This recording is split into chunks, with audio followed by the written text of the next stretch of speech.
Vedremo cosa faranno, vedremo se lavoreranno bene e se lavoreranno per il Veneto, stiamo presto a valutare. E la valutazione sul lavoro dei nuovi sottosegretari veneti, Achille Variati, Pierpaolo Baretta e Andrea Martella, la si farà, secondo il presidente della regione Luca Zaia, anche in base a quanto si adopereranno per conseguire l'obiettivo ritenuto principale dal governatore. Noi abbiamo un progetto di autonomia, mi sembra che questo governo si sta già esprimendo senza remore contro l'autonomia.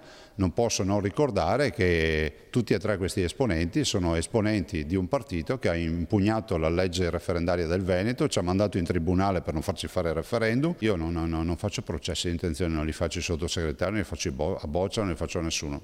Vediamo, noi tutto quello che dobbiamo fare sull'autonomia l'abbiamo fatto, aspettiamo ovviamente al varco del governo con una proposta, ma quando vedo che il ministro Provenzano della Sicilia parla contro l'autonomia del Veneto ma non dice nulla sull'autonomia della Sicilia, io mi chiedo perché alla Sicilia sì e al Veneto no? Il 23 settembre, giorno del faccia a faccia tra Zaia e il neo ministro agli affari regionali Francesco Boccia, è ancora lontano. Prima la Lega deve ricompattare le file dopo il passaggio all'opposizione. E il primo gradino è l'incontro tra Matteo Salvini e i suoi amministratori sul territorio. Quindi domenica il Carroccio mostrerà i muscoli a Pontida, radunando oltre 100.000 sostenitori. C'è un incontro importante degli amministratori con Matteo Salvini, lo faremo a Milano domani mattina alle 10:30.